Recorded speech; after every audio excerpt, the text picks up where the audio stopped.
The Pokemon anime is about to make history, and it's all thanks to this Pokemon. The episode opens up with us seeing the explorers meet with Gibeon, and we finally get to see our champion Emifio return. His faithful companion Zerk and Konya assisted him in infiltrating the Exceed headquarters, and they got to learn more information about the Rakurium, including the plan behind the explorers. Emifio is a great character already, and I really like his courage episode, trying his best to find all of the answers. But what makes this episode even more incredible is how we learn about Emifio's childhood. After going back to the mansion that he was raised in, we managed to see an image of Emifio's mother. Daughter of Gibeon, she gave Emifio a wonderful upbringing, and even Charcadet at that time was with him from the start. It makes so much sense why these two have got such a great bond. Rough translations have mentioned how Emifio's mother passed away due to an accident, and since then, Hamba has been his guardian. This hit me in the feels. Poor Emifio has been through a lot, no wonder he's trying to find his way. He seemed very null when he came to talking about his mother as well, and there's a lot of emotions that are yet to be explored upon. We got to learn some big details as well, such as to why Gibeon is trying to obtain Rakurium. Continuing from the rough translations, it seems Gibeon is trying to seek immortality, and the power of the Rakurium allows him to fulfill this. It also seems that Spinel too has been his favourite, as he's been trying to learn more about Rakurium and its properties and how they affect humans and Pokemon. Hamba then went on to explain about Gibeon Zygarde and how it constructs cells to reach its other forms. From the way things are going, I wonder if Gibeon is traumatized about what happened to his daughter, hence why he's trying to make sure nothing happens to him in a similar manner, because he wasn't able to save her properly, or he could be potentially trying to bring her back to life. But I don't know really about that one. It seems we're slowly starting to learn the truth too about Spinel's true ambitions, potentially that he is trying to gain Rakurium for his own personal gain, as he mentioned his intentions back in episode 75. But man, this episode was really good. They've done a great job at giving us a backstory about Emifio's upbringing alongside his family. We can clearly see he's a strong and independent person, but having Hamba, Zerk and Konya by his side, and of course Cerulege, this gave him the courage to take matters into his own hands and aim to stop Spinel from taking over the operation and using his grandfather. It's going to be very interesting to see how Emifio will try to get through to Gibeon to knock some sense into him about this. I'm so happy we're going to see him join the Rising Voltaclers in battle too. As for the gang, they tried their best to pinpoint where they could find relevant information about Rakua and finally arrived in a town. Alongside that, we got to see Rayquaza being a cheeky dragon as well. This episode was very dialogue heavy, so I'm sure subs will provide further information and accuracy. And as always, when subs are revealed, I'll post my full review on Twitter, so if you haven't followed me there already, then you already know what to do. Let's now chat about next week's episode. Episode 84 is titled At the Place Where Heaven and Earth Meet. The summary states the following. Rayquaza guides Liko and the others to the mountain towering high into the heavens. They begin asking around for information on Rakua in Kumil Town, a town located at the foot of the mountain, when they meet a young boy named Yuha who insists they need to get out of the town immediately. As the group soon learns, local legend has it that a disaster will strike when the Black Rayquaza appears. Looking at the preview, we can see the gang finally arriving at Kumil Town and exploring around with the 6 heroes. With Rayquaza arriving, it looks like loads of natural disasters are occurring, hence why the boys said for them to get out, so it makes sense why they're all working together to overcome these obstacles. It also seems they'll be learning more information about Rakua. Dependa has kindly done the translations insight in regards to clues that could link to this episode, and from what they're saying, it could be that maybe this is where we'll learn more about a potential battle that took place with Rayquaza and Zygarde as well. They mentioned the part of the title is translated as Heaven and Earth, and translating this, it turns to Ten to Chi. Rayquaza is the Tenku Pokemon, while Zygarde is the Chitsuyo Pokemon. So following correlation to the opening, this is probably where these frames relate to this episode, and after discovering about the capabilities of Rakurium, I'm still keen to see if we will see both of these Pokemon excel in their ultimate states. Just imagine the battle between a Mega Raquaza and Zygarde in its complete form.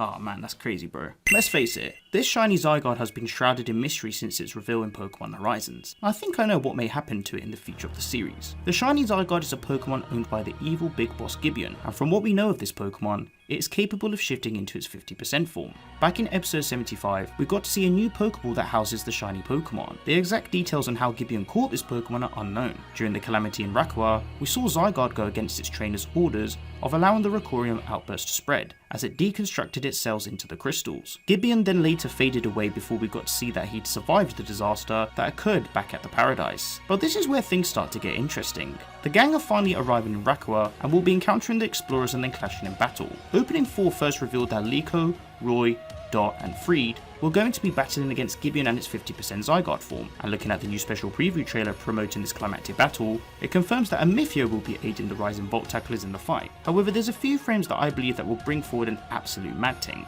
Looking closely, we can see that Zygarde cells will be revealed from the grounds of Rakua, reuniting with its core. We know that the explorers have experimented on Rakurium and discovered the effects that it can have in Pokemon, as previously shown in the battle and also with Spinel's Umbreon. What if in this moment, Gibeon's Zygarde will exceed its potential And what if it actually turns into its complete form with the boosted effects of Rakurium? My prediction is that Gibeon goes absolutely insane in this battle, learning about how his grandson had become the ultimate anti-hero, and due to this, he pushes Zygarde to a new limit. Zygarde is the Order Pokemon, and it's meant to be the guardian of the ecosystem. Seeing as Pokémon Horizons is well known for its plot twists and unique elements, maybe Gibeon will force Zygarde to construct more cells with the use of Rakurium, causing it to turn into its 100% form. This could be a pretty cool way to show the opposite in purpose and reason of this Pokemon, or relating back to Gibeon's lunatic mindset. It could be that this is where we'll see all of the 6 heroes participate in battle to bring it down. It could even be that maybe another revelation will come forward, with us seeing Lucius' Rayquaza Mega Evolve to drop an even bigger bombshell, all in relation to the opening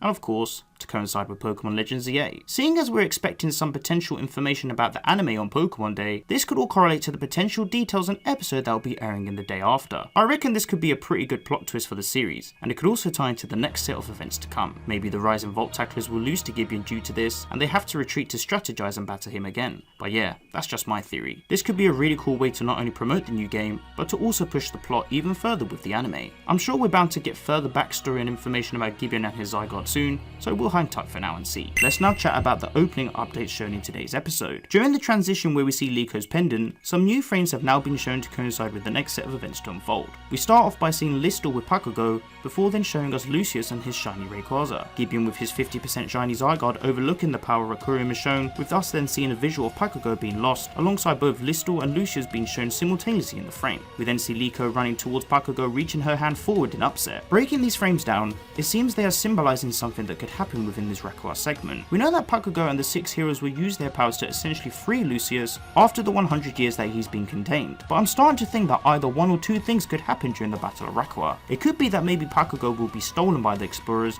or maybe trapped in Rakua. Seeing as Lucius was previously locked in Rakua himself, maybe a similar event occurs like this from what happened in episode 75, but this time Pakugo sacrifices itself for the safety of Lucius and ends up being trapped. I did make an earlier prediction that something could happen to Pakugo later on in the series, and maybe it could happen after all. This segment of Liko reaching out was first shown back in opening 2, so maybe this will correspond with a potential ramification to unfold. The other option is that maybe it could be a different character that will be locked away in Rakua, and I've seen many viewers predict that it could actually be freed. For the recent special preview trailer shown, we saw that Captain Pikachu will be infected by the effects of Rakurium. It could be that maybe in order to save his partner, Friede puts himself forward to take the impact and ends up being locked away in Rakurium. This could make a lot of sense relating to the opening frame, especially seeing as he's walking away, implying that something bad will happen to him after all. We don't know what the outcome of this battle will be, but if the Rising Volt Tacklers lose, it could be that Friede will be their next objective to save in Rakua, and have to revisit another time after training and learning new ways to overcome the explorers. Now I want to talk about this comment mentioned on a previous video. This viewer mentioned something very interesting, and if it's true, then flipping heck it's going to be a mad one. Isabushi commented on how they think that Briere is going to be writing a book about the adventure of the Rising Volt Tacklers, and how it could be titled Horizons. This comment really opened my eyes a lot, and people have shown that it could be a potential possibility, especially seeing as Briere has now seen how Liko and the others have managed to reclaim the 6 heroes, and also learn a lot more about Terapagos as a whole. Briere mentioned that she is trying to learn more about the Pokemon in relation to her ancestor Heath, and also his studies in Area Zero. The fact that she joined them in Area Zero aiming to prove that everything is not fiction could imply that she will write a book about the new adventurers who managed to rewrite history and save the world across their journey. I think this is a brilliant thing to come forth in the series, and it could be the perfect way to show the final wrap up if it does come true. Shout out to Isabushi for this insightful comment. Time to talk about Meowscarada.